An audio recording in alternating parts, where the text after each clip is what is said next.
शिक्षार्थियों नमस्कार। आज के शिक्षण सत्र में आप सभी का स्वागत है।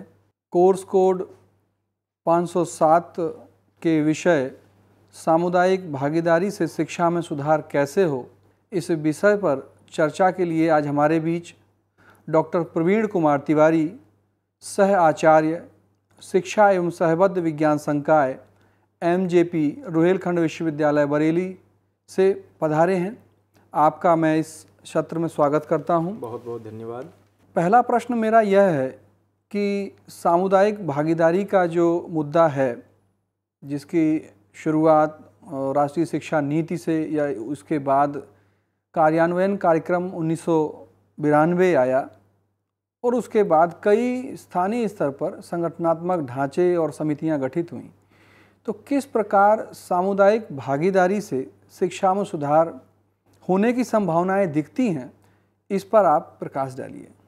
पहले तो मैं वागदा चैनल के सभी दर्शकों को नमस्कार करता हूं और जिस विषय पे आज मैं बातचीत करने के लिए आया हूं, उस विषय पे अपनी बात शुरू करने के पहले शिक्षार्थियों को उपलब्ध कराई गई 507 की स्व अधिगम सामग्री के एक केस स्टडी का जिक्र करना चाहता हूं।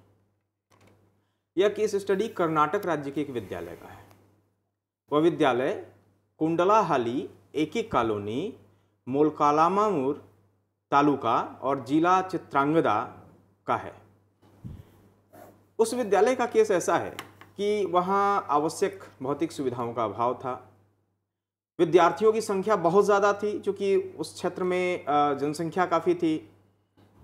कक्षा कक्ष कम थे, तो कक्षा कक्ष कम होने के कारण विद्यार्थी ठीक ढंग से बैठने के लिए भी जगह मुहैया नहीं हो पाती थी। खेल का भी मैदान नहीं था और ड्रॉप आउट रेट बहुत ज़्यादा था उस विद्यालय का।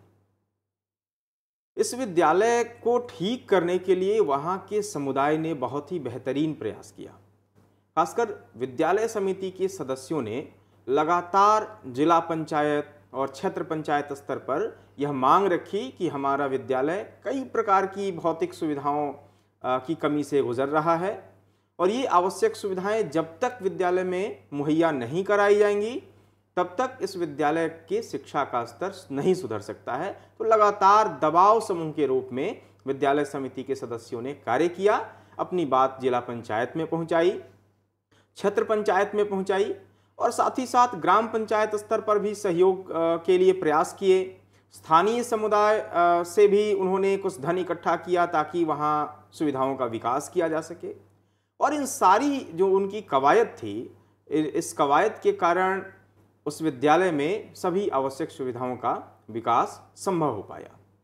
यह केस अपने आप में स्पष्ट करता है कि कैसे समुदाय अपनी भागीदारी देकर एक विद्यालय की शिक्षा को बेहतर बना सकता है। अब हम ये जानना चाहेंगे कि हम बात कर रहे हैं सामुदायिक भागीदारी से शिक्षा में सुधार कैसे हो, तो ये सुधार के पक्ष कौन कौन से हैं, किन पहलुओं की हम बात करते हैं जिनमें हम सुधार की बात को लेकर के आगे बढ़ना चाहते हैं। शिक्षार्थियों मुख्य रूप से दो पक्ष उभर के आते हैं शिक्षाई परिवेश में या शिक्षाई माहौल में। इसमें से जो पहला महत्वपूर्ण पक्ष है वो है भौतिक व अनुदेशन संबंधी आवश्यक सुविधाओं व संसाधनों का विकास। जब तक किसी विद्यालय के पास भौतिक संसाधन नहीं होंगे, अनुदेशन से संबंधी संसाधन नहीं होंगे, उसके पास भूमि अपनी नहीं है, भवन नहीं हो, बैठने के लिए फर्नीचर ना हो, पुस्तकालय नहीं हो, प्रयोगशाला नहीं हो, कंप्यूटर आदि की सुविधाएं आज के युग में नहीं हो, तो वो विद्यालय आखिर में क्या करेगा, कैसे वहाँ शिक्षण और अधिगम का काम चलेगा। बिल्कुल, इसलिए जरूरी है कि किसी विद्यालय के भौतिक और अनुदेशन संबंधी समस्त आवश्यक सुविधाओं का विकास वहाँ किया जाए। और दूसरा इसके लिए एक पक्ष में रखना चाहूँगा कि हमारा जो शिक्षा का अधिकार अधिनियम आया, उसमें बड़े स्पष्ट रूप से इस चीज़ का जिक्र भी किया गया है। सब शिक्षा अभियान के माध्यम से भी ये बात कही गई कि एक प्राथमिक विद्यालय में कम से कम 2 कक्ष तो हों, एक बरामदा हो, तो जिससे कि एक न्यूनतम स्तर की जो मूलभूत आवश्यकता है इंफ्रास्ट्रक्चर की, उसका रहना बहुत ही आवश्यक है। अभी हाल ही में समग्र शिक्षा अभियान की बात चल रही है। बिल्कुल बिल्कुल। और समग्र शिक्षा, बल्कि अभियान शब्द हटा दिया गया, समग्र शिक्षा का प्रयोग किया जा रहा है। जी। समग्र शिक्षा में अनिवार्य रूप से विद्यालयों में पुस्तकालय हो, इसका जिक्र किया गया है। अब सरकारी प्रयास से भी ये संभव है, लेकिन यदि समुदाय इसमें अपनी भूमिका निभाता है, समुदाय अधिक से अधिक लोगों को प्रेरित करता है कि वो किताबों को गिफ्ट करें या कुछ धन मुहैया कर दे, जिससे एक अच्छी लाइब्रेरी वहाँ डेवलप हो सके, तो पढ़ाई का माहौल वहाँ डेवलप होगा। तो ये शिक्षा में सुधार का एक पक्ष है। दूसरा पक्ष है अकादमिक वातावरण का विकास। विद्यालय में आने वाले लोग, चाहे वो विद्यार्थी हो या शिक्षक हो या प्रधानाचार्य हो या अन्य लोग हों, वो समयबद्धता को फॉलो कर रहे हैं या नहीं, वो समय से पहुंच रहे हैं या नहीं, और वास्तविक परिस्थिति के अनुभव के लिए समुदाय के साथ लगातार विद्यालय का संवाद हो रहा है या नहीं, परिचर्चा के कार्यक्रम हो रहे हैं या नहीं। और व्यक्तित्व के सर्वांगीण पक्ष, जैसा कि आप जानते हैं कि विद्यालय का काम सिर्फ कुछ विषयों को से संबंधित तथ्यों को सिखाना नहीं है, बल्कि ऑलराउंड डेवलपमेंट करना है। तो जब हम व्यक्तित्व के सर्वांगीण पक्षों के विकास की बात करते हैं, तो उससे जुड़ी योजनाएं विद्यालय में अनिवार्य रूप से हों, और तब जाकर एक विद्यालय में अकादमिक वातावरण का विकास हो पाएगा। तो इस प्रकार भौतिक अनुदेशन संबंधी आवश्यक सुविधाएं और अकादमिक वातावरण से संबंधी जो माहौल है, वो दोनों एक विद्यालय के शिक्षा के माहौल को बदल सकते हैं और एक बेहतर शिक्षा के अवसर प्रदान कर सकते हैं। और ये दोनों चीज़ें समुदाय की निरंतर भागीदारी से ही संभव है। मैं एक चीज़ इसमें और ऐड करना चाहूँगा, आपका ध्यान खींचना चाहूँगा। इसके लिए जो एकेडमिक सपोर्ट की आपने बात की है, हमारे cluster resource centre, block resource centre भी टीचर्स को एकेडमिक सपोर्ट देने के लिए बहुत बेहतर तरीके से काम कर सकते हैं, और इसमें भी समुदाय की जो भागीदारी है वो भी महत्वपूर्ण भूमिका अदा कर सकती है। और एकेडमिक सपोर्ट बहुत ही ज़रूरी है। और ऐसा नहीं है कि हमारे गांव में कुछ अच्छे लोग नहीं हैं जो जिनके अंदर कौशल या कोई ज्ञानवान व्यक्ति होना ये आसान बात है। तो ये अगर समिति चाहेगी, ग्राम शिक्षा समिति या विद्यालय प्रबंध समिति, और किसी विद्यालय में हो सकता है कि शिक्षकों की संख्या कम हो, तो अपने गांव के ही जो लोग हैं, अनुभवी लोग हैं, उनको बुलाकर बच्चों से अंतःक्रिया का अवसर प्रदान कर सकती है। छोटी छोटी चीज़ें ही विद्यालय में एक वातावरण निर्मित कर सकती हैं, जो कि उन्हीं के बच्चे उसमें अध्ययनरत हैं, और उनको लगेगा कि हम अपने बच्चों को ये कौशल, ये हुनर भी सिखाएं। तो समुदाय कई तरीकों का हम प्रयोग कर सकते हैं। मैं शिक्षार्थियों की सुविधा के लिए उन तरीकों का जिक्र करना चाहूँगा जिसके माध्यम से सामुदायिक भागीदारी को हम बढ़ा सकें और शिक्षाई माहौल को बेहतर कर सकें। विद्यालयों में भौतिक सुविधाओं की उपलब्धता के लिए समुदाय के सदस्य स्थानीय, क्षेत्रीय व जिला स्तर के अधिकारियों के साथ निरंतर संवाद कर सकते हैं, और आवश्यकता पड़ने पर एक अभियान का रूप दे सकते हैं। इसे कि एक मूवमेंट खड़ा करें, स्थानीय 150 लोग जाएं विभिन्न स्थानों पर और अपने विद्यालय की, अपने क्षेत्र के विद्यालय की समस्या को रखें। तो अभियान का रूप दिए जाने से बदलाव अवश्य होगा। कई स्थानों पर समुदाय के सदस्य विद्यालयों के लिए भूमि का भी दान करते हैं। आज भारत के स्कूलों को उठाकर देखें तो अधिकांश स्कूल समुदाय की द्वारा दान में प्राप्त जमीन पर बने हुए हैं। जी बिल्कुल। तो एक समुदाय के साथ जो जुड़ाव है इससे बढ़ता है। समुदाय को ये महसूस होता है कि ये हमारी भूमि पर बना हुआ है, इसलिए हमारा विद्यालय है, हमें इसकी और ये विद्यालय की देख रेख, इसकी व्यवस्था हमें देखनी है। ऐसे कई उदाहरण हैं कि समुदाय के लोग भवन, फर्नीचर, आवश्यक उपकरण, पुस्तकालय आदि की व्यवस्था के लिए चंदा इकट्ठा करते हैं। शिक्षार्थियों, श्रमदान के माध्यम से भी समुदाय विद्यालय भवन के टूट फूट की मरम्मत कर सकता है, वहाँ साफ सफाई का कार्य कर सकता है, सौंदर्यीकरण का कार्य कर सकता है। मुझे याद है मैं जिस विद्यालय का प्रोडक्ट हूँ, वहाँ गांव के लोग जाके वहाँ फूल की क्यारियाँ बनाते थे, वहाँ साफ सफाई करते थे। तो ये काम समुदाय अपने समीप के विद्यालय के साथ कर सकता है। तो एक जुड़ाव की भावना, एक लगाव की भावना डेवलप होगी और एक बेहतर शिक्षा का माहौल वहाँ आएगा। समुदाय के प्रयास से विद्यालय में खेल के मैदान व खेल के लिए आवश्यक साधनों की भी व्यवस्था की जा सकती है। वैसे सदस्य जो खेल में रुचि व अनुभव रखते हैं, उनसे रिक्वेस्ट किया जा सकता है कि आप आएं और विद्यार्थियों को इसका बेहतर प्रशिक्षण दें। ये सारे प्रयास समुदाय कर सकता है। समुदाय के प्रयास से विद्यालय में एक बेहतर पुस्तकालय का विकास हो सकता है, जैसा कि अभी हम लोगों ने बातचीत की। स्थानीय प्रयास से विद्यालय के पुस्तकालय को अधिक से अधिक पुस्तकें भेंट किए जाने को एक अभियान का रूप दिया जा सकता है। एक कलेक्शन प्रोग्राम चले, 15-20 लोग समुदाय से निकलें और घर घर जाएं कि आप इस विद्यालय के पुस्तकालय के लिए कुछ एक पुस्तक दान कीजिए। तो ये सारे प्रयास किए जा सकते हैं। देश में कई जगहों पे ये प्रयास चल रहे हैं। खासकर उत्तर प्रदेश के मिर्जापुर क्षेत्र में स्थानीय प्रयासों से विद्यालयों में पुस्तकालयों का विकास किया गया। बिल्कुल, मेरा अपना एक व्यक्तिगत अनुभव है जो मैं अपने शिक्षार्थियों के साथ शेयर करना चाहूँगा कि जिला मिर्जापुर में एक उच्च प्राथमिक विद्यालय धनावल है। वहाँ मैं जब पहली बार गया तो मैंने देखा इतनी सुंदर वहाँ हरियाली विकसित की है। बहुत ही व्यवस्थित तरीके से उन्होंने वहाँ पर पेड़ पौधे लगाए हुए हैं, क्यारियाँ बनी हुई हैं और उनके यहाँ विज्ञान लैब है। उसके साथ साथ कम से कम 50 कुर्सियाँ उनके यहाँ फाइबर की हैं, जो उन्होंने इसी तरह उस विद्यालय की समिति ने विभिन्न लोगों को बुला करके, विभिन्न लोगों को अप्रोच करके, विभिन्न एनजीओ को और जो उस ज़िले के उद्योग व्यवसायी लोग हैं उनसे मिल करके मदद मांगी, तो लोगों ने हाथ बढ़ाकर मदद की भी है।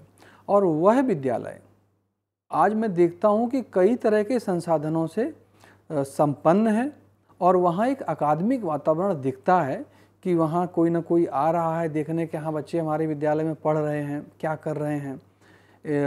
बहुत ये सरकारें विद्यालयों को तो संचालित कर ही रही हैं। सरकारों ने गोद एक तरह से लिया ही हुआ है विद्यालयों को, लेकिन बदलाव तब ज़्यादा होगा जब समुदाय विद्यालय को गोद लेगा। और आपने देखा होगा कि जहाँ जहाँ समुदाय ने इस तरह के प्रयास किए हैं, उस विद्यालयों की दशा बिल्कुल अलग है। वो किसी भी बड़े प्राइवेट स्कूल से टक्कर देने की स्थिति में वो विद्यालय है। आइए और कुछ तरीकों पे हम लोग बातचीत करें कि ग्राम पंचायत, ग्राम शिक्षा समिति, विलेज एजुकेशन कमेटी, विद्यालय प्रबंध समिति, विद्यालय विकास एवं निगरानी समिति आदि के माध्यम से समुदाय के सदस्य विद्यालय की विभिन्न गतिविधियों की निगरानी भी कर सकते हैं और आवश्यक सुधार की सलाह भी दे सकते हैं। मैं हिमाचल प्रदेश के एक ग्राम पंचायत का उदाहरण आपके बीच रखना चाहूँगा। वहाँ ग्राम पंचायत ने कुछ वृद्ध महिलाओं को नियुक्त किया कि जो बच्चियाँ विद्यालय जाती हैं उनको ले जाने और ले आने का काम वो करें। क्योंकि रास्ता बहुत कठिन, पहाड़ी रास्ते कठिन होते थे और छोटी बच्चियां या बच्चे कहीं किसी जानवर का भोजन बन सकते थे। तो एक कोई बुजुर्ग या कोई बड़ा व्यक्ति यदि साथ जाता तो ठीक होता। तो ये इस प्रयास से हिमाचल के उस ग्राम पंचायत ने यह कार्य शुरू किया। हुआ क्या कि महिलाएं जब जाती थी विद्यालय तो सिर्फ बच्चे को पहुंचाती ही नहीं थी, वहां बैठी रहती थी, ऑब्जर्व करती थी कि शिक्षक समय से आ रहा है या नहीं, कौन सा विद्यार्थी स्कूल पहुंचा है, कौन नहीं पहुंचा है, क्लासरूम में कैसे पढ़ाई चल रही है, बच्चों के विकास के काम हो रहे हैं या नहीं हो रहे हैं। और ये सारी चीज़ों को ऑब्जर्व करने के बाद वो महिलाएं ग्राम पंचायत में जाके खबर भी पहुंचाती थी कि इस विद्यालय में ये स्थिति है, इस विद्यालय में ये कमी है, यहाँ पेयजल की सुविधा नहीं है, तो यहाँ ठीक ढंग से पढ़ाई नहीं हो रही है, यहाँ शिक्षक सही समय से नहीं पहुँच पा रहे हैं। और उसका एक बहुत व्यापक प्रभाव पड़ा। उस ग्राम पंचायत ने इनिशिएटिव लेकर उन सारी दिक्कतों को दूर करने का काम किया। तो देखिए, एक छोटा सा प्रयास निगरानी का बहुत बड़ा बदलाव लाएं। बिल्कुल बिल्कुल। हर गांव में, मेरा तो ये मानना है कि हर गांव में ऐसे लोग हैं जो चिंतित रहते हैं, बस वो एकजुट होकर के बस सोचना शुरू करें बिल्कुल बिल्कुल और विद्यालय की गतिविधियों से जुड़ें, बिल्कुल। तो कहीं ना कहीं बदलाव की तो शुरुआत हो ग्राम सकती है। शिक्षा समिति या विद्यालय प्रबंध समिति या विद्यालय विकास और निगरानी समिति कई प्रकार के कार्य कर सकते हैं विद्यालय में। इनके माध्यम से उन बच्चों की पहचान की जा सकती है जिनका विद्यालय में प्रवेश नहीं हुआ है, और उनको फिर से विद्यालय लाने के प्रयास किए जा सकते हैं, यानी नामांकन बढ़ाने का काम किया जा सकता है। बच्चियों के नामांकन हेतु विशेष प्रयास किए जा सकते हैं। बच्चियों का नामांकन बहुत ही बड़ा मसला है। देश के कई क्षेत्रों में अभिभावकों के मन में यह है कि नहीं, बच्चियों को विद्यालय हम नहीं भेजेंगे। उस स्थिति में यदि शिक्षक सिर्फ अकेला प्रयास करे कि नहीं हम जाके अभिभावक से बात करेंगे, तो उतना काफी नहीं होता है। जब पूरे समुदाय के लोग, वहाँ रहने वाले लोग दबाव डालेंगे उस अभिभावक पे कि नहीं आपको बच्चियों को भेजना है, बिल्कुल बिल्कुल, तो ज़्यादा अधिक बढ़िया प्रभाव पड़ेगा। और हमारे शिक्षार्थी भी अपने विद्यालय प्रबंध समिति के सदस्यों को या ग्राम शिक्षा समिति के सदस्यों को मोटिवेट कर सकते हैं कि वो अन्य ग्रामीणों से, अन्य अभिभावकों से संपर्क स्थापित करके बिल्कुल बिल्कुल ये प्रेरित करें कि अपनी बच्चियों को भेजें। हमें निराश होने की आवश्यकता नहीं है, हमारा प्रयास जारी रहे कि हर लड़की जो है गांव की विद्यालय तक अवश्य पहुंचे। शिक्षा के महत्व और लाभ के संदर्भ में भी इन सारी समितियों द्वारा जन जागरूकता के अभियान चलाए जा सकते हैं। वो जाके प्रचार करें कि नहीं आप अपने बच्चों को विद्यालय भेजिए, विद्यालय भेजने से ये लाभ होंगे। जब समुदाय के लोग इस अभियान में भाग लेते हैं, हिस्सा लेते हैं, तो चीज़ें बदलती हैं। विद्यार्थी समय से विद्यालय आ रहा है या नहीं, इसकी निगरानी कर सकते हैं। शिक्षकों की उपस्थिति व उनके प्रदर्शन के संबंध में निगरानी की जा सकती है, जैसा कि हिमाचल प्रदेश की उस घटना परिस्थिति के माध्यम से अभी चर्चा हुई। विद्यालय का शैक्षिक कैलेंडर बनाया जा सकता है। विद्यालय के बजट की व्यवस्था और उसका समुचित उपयोग कैसे किया जाए, ये प्रयास किए जा सकते हैं। ब्लॉक तथा जिला स्तर पर प्रशासन के साथ विद्यालय से जुड़ी समस्याओं पर परिचर्चा का कार्यक्रम आयोजित किया जा सकता है और उसके समाधान के प्रयास किए जा सकते हैं। तो ये जो विद्यालय शिक्षा समिति है या ग्राम शिक्षा समिति है, ये कई प्रयास अपने माध्यम से कर सकती है जिससे शिक्षा का माहौल बेहतर हो, आवश्यक सुविधाएं विद्यालय में डेवलप हो पाए। एक और जो संघ विद्यालयों में होता है, अभिभावक शिक्षक संघ, इसका भी सहयोग लिया जाना चाहिए और इसमें परिचर्चा करनी चाहिए कि विद्यार्थियों की अधिगम प्रगति कैसे हुई, उनका कक्षागत व्यवहार सुधरा या नहीं, उनके व्यक्तित्व के अन्य पक्षों का विकास हो रहा है या नहीं। इस पे जब अभिभावकों के साथ शिक्षक परिचर्चा करते हैं और उनके साथ मिलकर योजना बनाते हैं, तो बदलाव आते हैं। अभिभावक किस प्रकार घर पर बच्चों को सहयोग प्रदान करें, इस संदर्भ में भी इस संघ में परिचर्चा हो सकती है और आवश्यक निर्देश दिए जा सकते हैं। विद्यार्थियों को अधिगम में किस प्रकार की दिक्कतें आ रही हैं, इस संदर्भ में अभिभावक सबसे सटीक जानकारी दे सकते हैं और ये जानकारी शिक्षकों के लिए बहुत ही उपयोगी होगी और शिक्षक उसके लिए उपयुक्त शिक्षण विधि का प्रयोग करेंगे और अध्यापन और सीखने के जो प्रयास हैं उसको और बेहतर बनाएंगे। स्थानीय समुदाय के वे सदस्य जो अनुभवी हैं और विषय के ज्ञाता हैं, उनसे निवेदन विद्यालय कर सकता है कि आप हमारे विद्यालय में आइए, अतिरिक्त कक्षाएं लीजिए। कम से कम जब कोई शिक्षक अवकाश पर हो तब तो यह व्यवस्था अनिवार्य रूप से की जा सकती है। विद्यालय शिक्षा समिति या ग्राम शिक्षा समिति के सदस्यों से निवेदन किया जा सकता है कि आप ऐसे लोगों की पहचान करें और विद्यालय तक लाएं। विद्यार्थियों को विभिन्न कलाओं, संगीत, नृत्य, नाटक, खेल व लोक परंपराओं आदि का ज्ञान देने के लिए भी समुदाय के अनुभवी लोगों को विद्यालय बुलाया जा सकता है। तो इस समुदाय के बहुत सारे लोगों के पास कोई ना कोई कला, कोई ना कोई जानकारी अवश्य होती है। तो जब ज़्यादा से ज़्यादा समुदाय के लोग, इस तरह के अनुभवी लोग विद्यालय आएंगे, तो विद्यार्थियों का सर्वांगीण और सर्वोत्कृष्ट विकास होगा। वो सिर्फ विषयों को नहीं सीखेंगे, उससे आगे बढ़कर काम करेंगे। अपने शिक्षार्थियों के माध्यम से मैं इस एक पक्ष पर आपका ध्यान खींचना चाहूँगा कि जो शैक्षिक कैलेंडर है हमारे विद्यालय का, उसमें किन किन चीज़ों का ध्यान रखना चाहिए हमारे शिक्षार्थियों को, और जैसे उसमें हमारी विषय से संबंधित जो गतिविधियाँ होती हैं और उसके साथ साथ जो पाठ्य सहगामी क्रियाएँ हैं, उस पर थोड़ा सा आप हमारे। पाठ्य सहगामी क्रियाओं को आमतौर पर विद्यालयों में बहुत महत्व नहीं दिया जाता है, जबकि पाठ्य सहगामी क्रियाएं एक बच्चे के विकास के लिए, सर्वांगीण विकास के लिए बहुत ज़्यादा जरूरी है। इसीलिए शिक्षकों को यह प्रयास करना चाहिए या विद्यालय को यह प्रयास करना चाहिए कि जो शैक्षिक कैलेंडर बने उसमें इन पाठ्य सहगामी क्रियाओं को अधिक से अधिक स्थान दिया जाए। समुदाय के साथ वार्ता को अधिक से अधिक स्थान दिया जाए। भ्रमण को भी अधिक से अधिक स्थान दिया जाए। जो गर्मी की छुट्टियां होती हैं, छुट्टियों के दौर में 5 दिन 10 दिन का कोई कार्यक्रम बनाया जा सकता है कि विद्यार्थियों को बाहर हम ले जाएं और उन्हें खेती कैसे होती है ये सिखाएं, पशुपालन कैसे होता है ये सिखाएं। तो ये कहीं ना कहीं हमें शैक्षिक कैलेंडर में इसके लिए जगह देनी होगी, इसका जिक्र करना होगा। जी। स्थानीय समुदाय की सहायता से विद्यार्थियों के लिए विभिन्न प्रकार के कौशल विकास के कार्यक्रम भी संचालित किए जा सकते हैं। जैसे कोई दर्जी यदि उस ग्रामीण क्षेत्र में या नगरीय क्षेत्र में है तो उनसे रिक्वेस्ट कर लें कि एक दिन आप आएँ और विद्यार्थियों को कैसे कपड़ा सिलते हैं वो बताएं, या किसी बुनकर के यहाँ हम ले जाएं और विद्यार्थियों को सिखाएं कि कपड़े की बुनाई कैसे होती है, आप देखें, ऑब्जर्व करें। तो जो कई प्रकार के कौशल हमारे समुदाय में हैं, उन कौशलों से परिचय का कार्यक्रम भी हम कर सकते हैं समुदाय के सहयोग से। समुदाय के अनुभवी सदस्यों में से कुछ सदस्यों को विद्यार्थियों के लिए परामर्शदाता या मेंटोर के रूप में भी नियुक्त किया जा सकता है।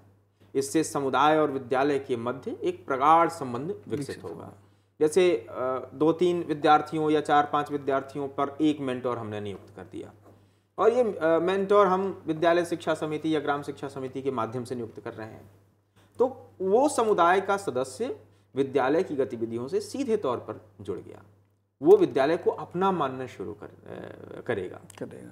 और उस विद्यार्थी को जो उसके साथ अटैच्ड है, उसका कैसे बेहतर विकास हो, ये उसकी जरूर चिंता रहेगी। ये प्रयास काफ़ी महत्वपूर्ण प्रयास होंगे। स्थानीय समुदाय की सहायता से भ्रमण कार्यक्रम का आयोजन कर विद्यार्थियों को खेती, पशुपालन, विभिन्न रोजगार, bank, police station, railway station, डाकघर, पंचायत कार्यालय, क्षेत्र पंचायत कार्यालय, जिला पंचायत कार्यालय, न्यायालय व अन्य कार्यालयों का वास्तविक अनुभव दिया जा सकता है।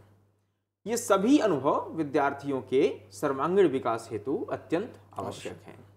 जैसे पढ़ाई पूरी कर लेने के बाद भी एक बच्चे को ये मालूम नहीं है कि बैंक से कैसे पैसा निकालते हैं, कैसे पैसा जमा करते हैं, पुलिस स्टेशन में कैसे कंप्लेन करते हैं, रेलवे स्टेशन पे जाके कैसे हम टिकट लेते हैं, या डाकघर में किस किस प्रकार से हम कार्य करते हैं, पंचायत कार्यालय में कैसे कार्य होता है, क्षेत्र पंचायत कार्यालय में कैसे कार्य होता है, न्यायालय में कैसे सुनवाई होती है।